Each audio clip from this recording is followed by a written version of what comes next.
कहता है any army contingent of 616 member, ठीक है ना। कोई एक सेना का दल है जिसमें कितने मेंबर हैं, 660 मेंबर हैं, is to march behind an army band of 32 member, ठीक है ना। क्या करता है, कूच करता है, इज टू मार्च, कूच करता है किसके पीछे, बिहाइंड, किसके पीछे, एक आर्मी बैंड के पीछे। आप लोग परेड में देखते होंगे 15 अगस्त को कि आर्मी बैंड आगे आगे और सेना का दल पीछे पीछे रहता है। उसी तरह से यहाँ पर क्या कर रहा है, एक आर्मी बैंड है जिसमें 32 मेंबर है परेड में, ठीक है ना। उसके पीछे पीछे एक और आर्मी कॉन्टिजेंट आर्मी का दल है जिसमें कितने मेंबर है, 616 मेंबर हैं। वो आर्मी बैंड के पीछे पीछे क्या कर रही है, कूच कर रही है। The two groups are to march in the same number of columns, और दोनों ग्रुप जो हैं वो मार्च कर रहे हैं सेम नंबर ऑफ कॉलम्स में। क्वेश्चन कहता है what is the maximum number of columns in which they can march. तो बताइए कि कॉलम्स का मैक्सिमम नंबर क्या होगा जिसमें क्या वे लोग मार्च करेंगे, ठीक है ना। तो मैक्सिमम से पकड़िए, आपको SCF निकालना है, ठीक है ना। तो मैक्सिमम नंबर ऑफ कॉलम्स आपको बताना है, ठीक है ना।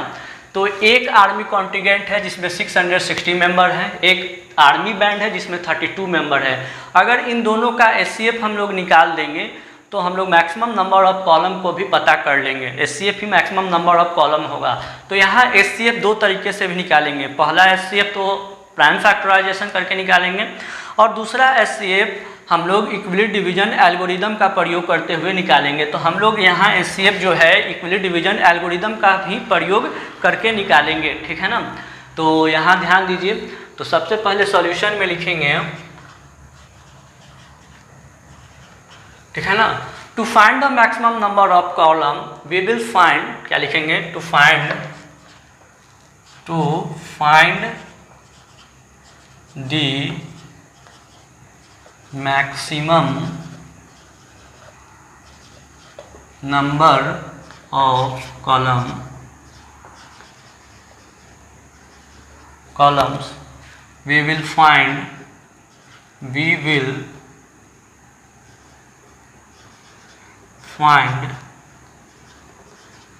the SCF of किसका 616 और 32 का SCF निकालेंगे। वो भी कैसे, बाय इक्विलिब्रियम डिवीजन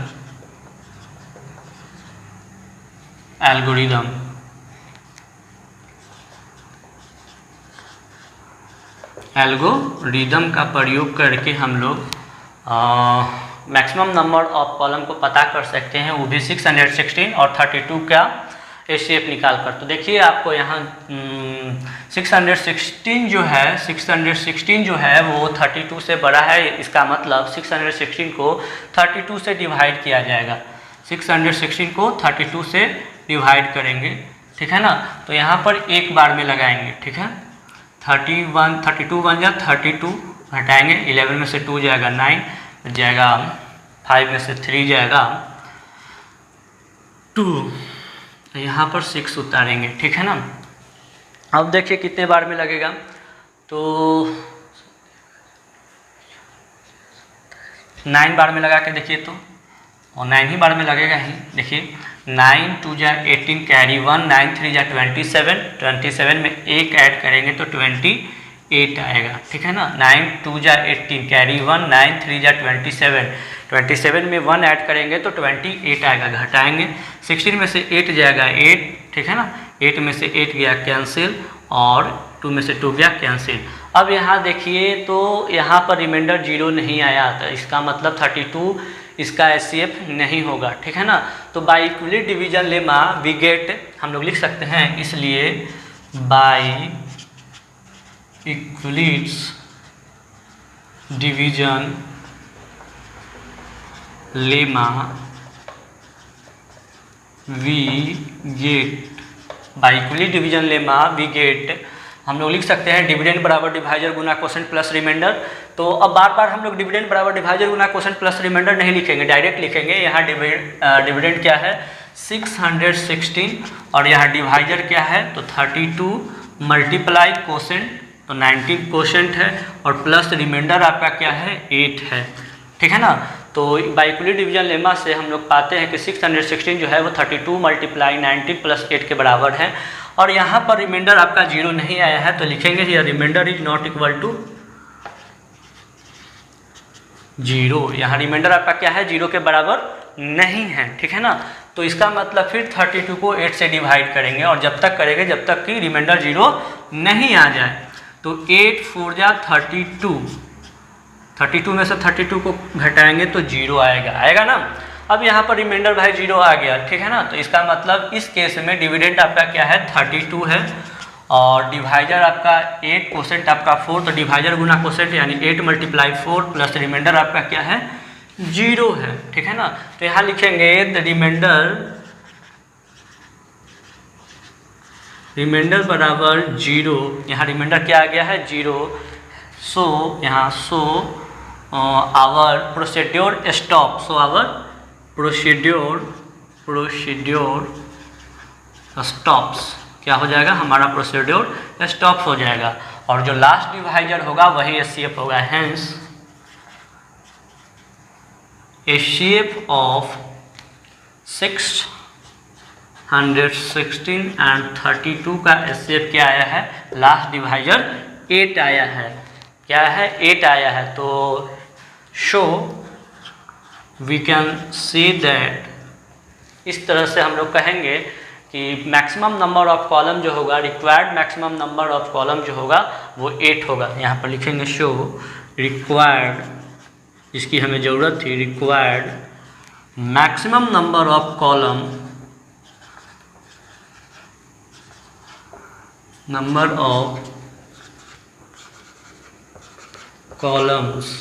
बराबर 8, जिसमें वे दोनों एक साथ क्या करेंगे मार्च करेंगे। यही ना क्वेश्चन पूछ रहा था कि what is the maximum number of column in which they can march. तो लिखेंगे so required maximum number of column बराबर 8 और यही आपका क्या हो जाएगा आंसर होगा।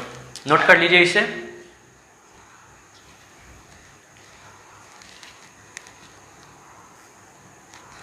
अब हम लोग क्वेश्चन नंबर 4 को सॉल्व करेंगे। क्वेश्चन नंबर 4 कहता है कि यूज यूक्लिड्स डिवीजन लेमा, ठीक है ना। यूक्लिड डिवीजन लेमा का प्रयोग करते हुए, ठीक है ना, प्रयोग कीजिए टू शो दैट, यह दिखाने के लिए कि the square of any positive integer, ठीक है ना, the square of any positive integer, कोई भी पॉजिटिव इंटीजर का जो स्क्वायर है is either of the form of 3m और 3m+1, या तो वो 3m के रूप में होगा या 3m+1 के रूप में होगा, ठीक है ना। फॉर सम इंटीजर m, और इंटीजर जो होगा ये जो m है वो क्या है इंटीजर है। यानी कहता है कि आपको साबित करना है कि कोई भी पॉजिटिव इंटीजर जो है, कोई भी पॉजिटिव इंटीजर या तो वो 3m के रूप में, पॉजिटिव इंटीजर नहीं, पॉजिटिव इंटीजर का जो स्क्वायर होगा वह, सिर्फ पॉजिटिव इंटीजर नहीं, पॉजिटिव इंटीजर का जो स्क्वायर होगा वह जो होगा स्क्वायर वो या तो वो 3m के रूप में होगा या 3m+1 के रूप में होगा। तो सबसे पहले हम लोग को मालूम करना होगा कि आखिर ये पॉजिटिव इंटीजर है किस रूप में, तभी तो उसका स्क्वायर करेंगे, तब तो उसको हम लोग 3m या 3m+1 के रूप में लिखेंगे। तो सबसे पहले देख लेते हैं कि वो पॉजिटिव इंटीजर है किस रूप में, उसके बाद हम लोग उसके स्क्वायर के बारे में बात करेंगे। तो यहाँ पर सॉल्यूशन लेते हैं,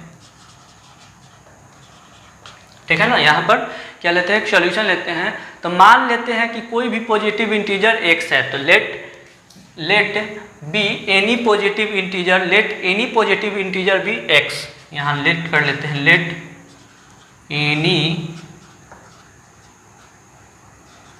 positive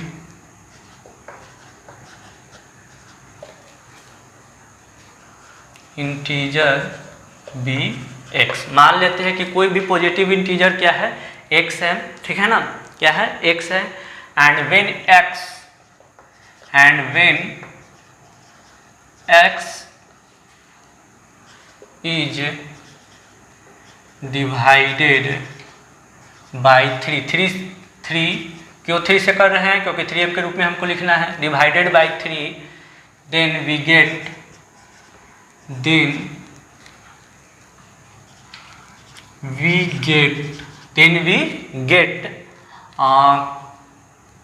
gate q as a quotient, मतलब कोसेंट के रूप में हम लोग q पाएंगे, देन वी गेट q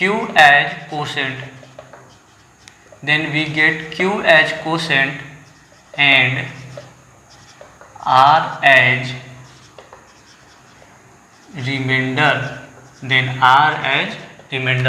और रिमाइंडर के रूप में हम लोग क्या पाएंगे, r, ठीक है ना, क्या पाएंगे, r, ठीक है। इसका मतलब जब हम लोग x कोई पॉजिटिव इंटीजर है, x क्या है, पॉजिटिव इंटीजर है, तो जब इसको 3 से डिवाइड करेंगे तो q बार में कोसेंट आएगा, यहाँ 3q आएगा, तो यहाँ जो x में से जब 3q हटाएंगे तो कोई नंबर आएगा, कोई इंटीजर आएगा, तो वो इंटीजर r है, ठीक है ना, वो इंटीजर क्या है, r है, ठीक है। तो इसको हम लोग इस रूप में लिख सकते हैं बाइक्यूलर लेमा के अनुसार, x बराबर, इसको हम लोग इस रूप में लिख सकते हैं, x बराबर डिविडेंड बराबर डिवाइजर गुना कोसेंट प्लस रिमाइंडर के रूप में लिख सकते हैं। तो डिविडेंड क्या है, x है, डिवाइजर गुना कोसेंट 3 गुना q प्लस रिमाइंडर आपका क्या है, r है, इसको रूप में लिख सकते हैं, जहां r जो होगा यानी रिमाइंडर जो होगा ग्रेटर देन इक्वल टू 0 हमेशा होता है और लेस देन डिवाइजर, तो यहाँ डिवाइजर क्या है, 3 है, ठीक है ना, यहाँ डिवाइजर क्या है, 3 है। तो यहाँ देखिए तो r जो है वो 0 के बराबर भी है और 0 से बड़ा है, तो r के बारे में एक और चीज़ लिख सकते हैं, ठीक है ना, क्या लिख सकते हैं, r 0 के बराबर है, ठीक है ना, तो 0 के बराबर, ठीक है। उसके बाद 0 से बड़ा भी है, ये देखिए बड़ा है, तो 1 2, ठीक है ना, और लेस देन 3 और 3 से छोटा है, यानी हम यहाँ 3 नहीं लिख सकते क्योंकि r जो है 3 से छोटा है, तो यानी r बराबर मेरा क्या हो जाएगा, 0 1 एंड 2 होगा, ठीक है ना, समझ में आया बात ना। अब देखिए तो अगर हम लोग इफ r बराबर 0 लेते हैं, देन r बराबर 0 लेते हैं तो x का वैल्यू, देन जो x है वो x बराबर क्या हो जाएगा, देखिए तो 3q, 3 गुना q 3q और प्लस r प्लस r के जगह पर 0 रखेंगे तो प्लस 0 हो जाएगा, तो इसमें प्लस 0 से ऐड करने पर कुछ नहीं मिलेगा, यानी 3q प्लस 0 यानी बराबर 3q ही होगा, लिख देते हैं 3q प्लस 0 यानी x बराबर 3q ही आएगा, 3q में 0 से ऐड करेंगे तो 3q आएगा, यानी जब r का वैल्यू यहाँ हम लोग 0 रखें तो x का जो रूप है वो 3q के रूप में आया, ठीक है ना। अगर if r is equal to 1 लेते हैं, ठीक है ना, अगर r इज इक्वल टू 1 लेते हैं, ठीक है ना, तब x बराबर 3 गुना q यानी 3q प्लस r के जगह पर 1 रखेंगे तो 3q प्लस 1 के रूप में आ जाएगा, x का वैल्यू 3q प्लस 1 के रूप में आ जाएगा। अगर r का वैल्यू 2 लेते हैं, if r is equal to 2 then x बराबर 3q, r के जगह पर 2 रखेंगे तो 2 आएगा, यानी कोई भी पॉजिटिव इंटीजर किसके रूप में है, या तो हम लोग क्या माने थे, let any positive integer be x, मान लेते हैं कोई भी पॉजिटिव इंटीजर क्या है, x है, तो x यहाँ किस रूप में आया है, 3q के रूप में आया है, 3q प्लस 1 के रूप में आया है, 3q प्लस 2 के रूप में आया है। तो देखो भाई मेरा पॉजिटिव इंटीजर आ गया, वो क्या किस के रूप में है, 3q के है, 3q प्लस 1 के रूप में है और 3q प्लस 2 के रूप में है। अब साबित करना है कि वे जो पॉजिटिव इंटीजर हैं या तो वो 3m के रूप में होंगे या 3m प्लस 1 के रूप में होंगे, किसके रूप में होंगे, या तो 3m के होंगे या 3m प्लस 1 के रूप में होंगे, ठीक है ना।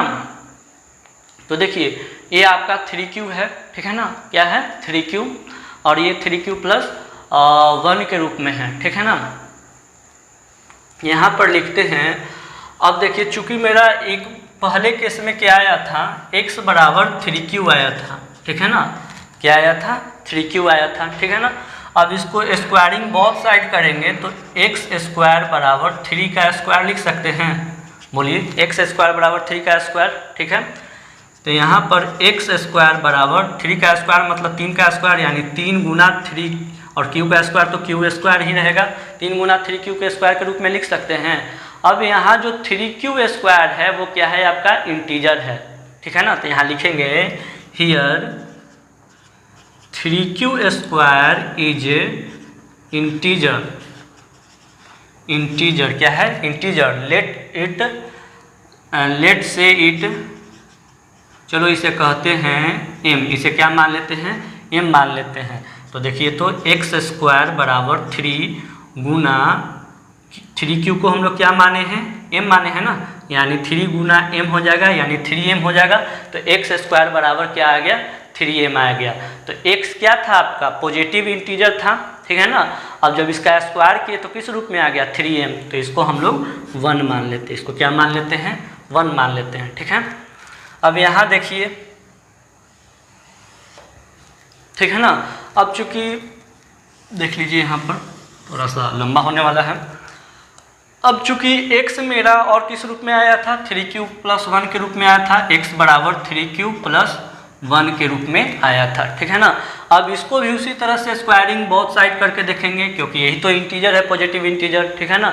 अब इसका स्क्वायर देख कह रहा था कि क्या यह 3m प्लस 1 के रूप में है कि नहीं है, तो इसको भी स्क्वायरिंग बोथ साइड करेंगे, मतलब इधर भी स्क्वायर करेंगे, इधर भी स्क्वायर करेंगे। तो इधर स्क्वायर करेंगे तो x स्क्वायर, और 3q प्लस 1 का स्क्वायर करेंगे तो 3q प्लस 1 का होल स्क्वायर हो जाएगा, ठीक है ना। अभी देखिए तो a प्लस बी का होल स्क्वायर के रूप में है, तो a प्लस बी का होल स्क्वायर का फॉर्मूला क्या होता था, a square plus 2ab plus b square, ठीक है ना। तो यहाँ पर लिखेंगे इसको, जब इसको a प्लस बी के होल स्क्वायर पर तोड़ेंगे तो 3q स्क्वायर प्लस 2 गुना 3q गुना 1, देखिए तो a स्क्वायर प्लस 2a और b के जगह पर 1 है तो 2ab के रूप में लिख दिए, प्लस क्या होता है b का स्क्वायर, क्या होता है b का स्क्वायर, तो यहाँ पर b का स्क्वायर के रूप में लिखें, कोई दिक्कत। अब इसी चीज़ को यहाँ देखिए तो हम लोग लिख सकते हैं 3q का स्क्वायर यानी 3 गुना 3q स्क्वायर, जब इसको तोड़ेंगे तो 3 गुना 3 का स्क्वायर करेंगे तो 3 गुना 3 होगा, देखिए, और q का स्क्वायर करेंगे तो q का स्क्वायर q ही है, प्लस, ठीक है ना, 2 गुना 3q, 2 गुना 3q को 1 से मल्टीप्लाई करेंगे तो 3q ही रहेगा, 3q और प्लस 1 का स्क्वायर होगा तो 1 ही होगा, ठीक है ना।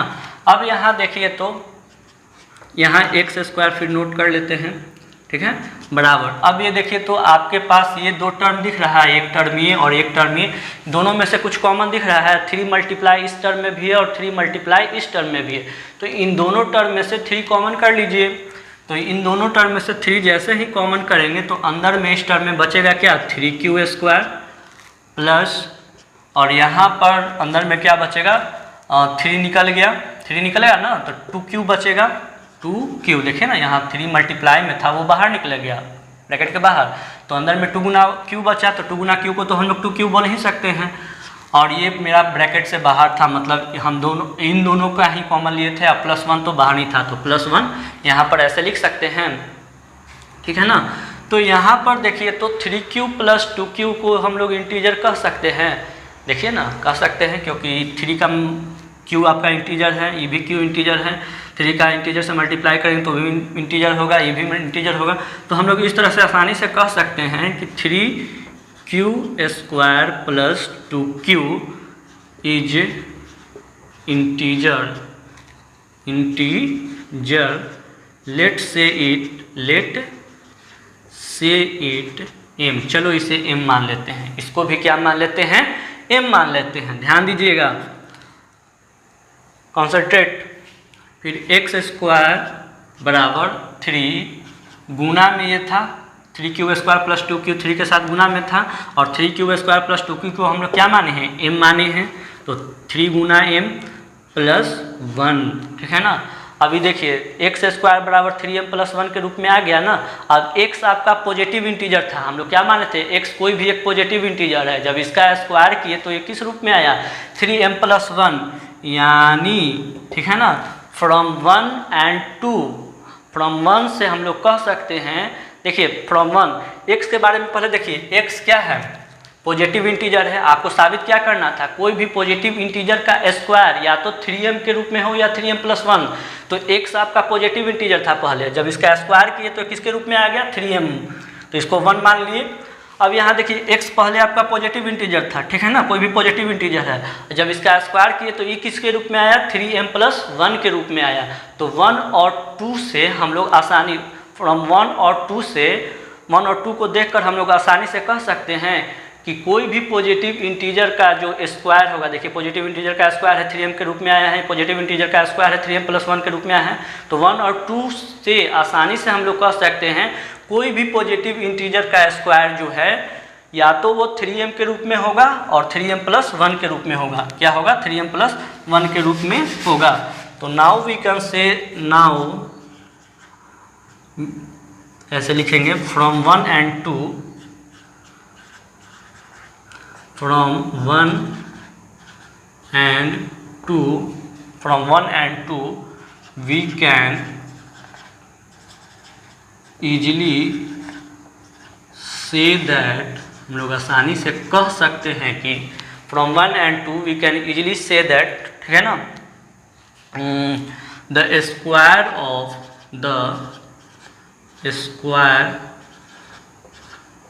of any positive integer, ठीक है ना, इंटीजर इज, ठीक है ना, आइदर ऑफ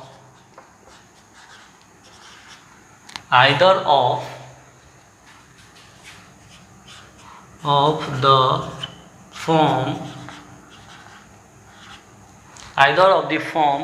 3m और 3m+1, ये हम लोग का साबित हो गया। नोट, आइए हम लोग क्वेश्चन नंबर 5 को सॉल्व करते हैं, जो कि एक्सरसाइज 1.1 का लास्ट क्वेश्चन है। और आपका समय बचाने के लिए मैंने इस क्वेश्चन का सॉल्यूशन इस बोर्ड पर पूरा स्टेप बाय स्टेप लिख कर दिया हूँ और स्टेप बाय स्टेप समझाऊंगा भी। अभी देख लीजिए, पहले क्वेश्चन समझ लेते हैं, उसके बाद सॉल्यूशन पर हम लोग जाएंगे। तो क्वेश्चन कह रहा है use equilibrium division lemma, equilibrium division lemma का प्रयोग करके टू शो दैट, दिखाना है कि the cube of any positive integer, कोई भी पॉजिटिव इंटीजर का क्यूब, सिर्फ पॉजिटिव इंटीजर नहीं, पॉजिटिव इंटीजर का क्यूब, क्यूब जो है वो या तो 9m के रूप में होगा या 9m+1 के रूप में होगा या 9m+8 के रूप में होगा। तो सबसे पहले देखते हैं, यहाँ लिखा हुआ है let any positive integer be x, मान लेते हैं कि कोई पॉजिटिव इंटीजर आपका क्या है x है, कोई पॉजिटिव इंटीजर आपका क्या है x है, कोई भी positive integer, and when it is divided by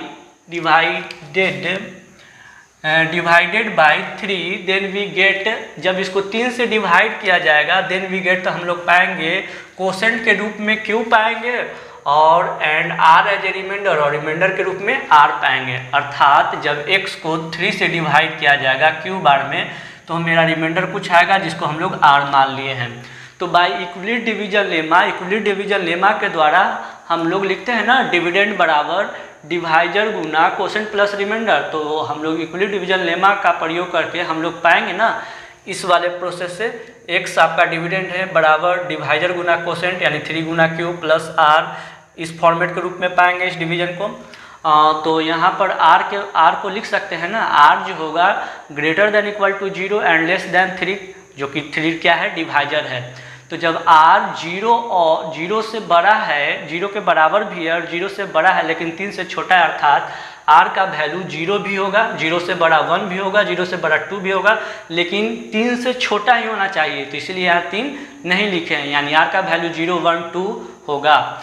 then x बराबर, जैसे ही r का वैल्यू यहाँ पर सबसे पहले 0 रखेंगे तो x बराबर 3q प्लस 0 यानी 3q आ जाएगा, ठीक है ना। इस फॉर्मेट में जब r का वैल्यू 1 रखेंगे तो x का जो रूप होगा वो 3q प्लस 1 आ जाएगा। देखिए 3q प्लस r की जगह 1 रखेंगे तो 3q प्लस 1 आ जाएगा। अब इसी फॉर्मेट में r की जगह पर 3 रखें तो x बराबर क्या आ जाएगा 3q प्लस 2 आ जाएगा, ठीक है ना। यानी कोई भी पॉजिटिव इंटीजर किस रूप में पाया गया है, 3Q, 3Q+1 और 3Q+2 के रूप में पाया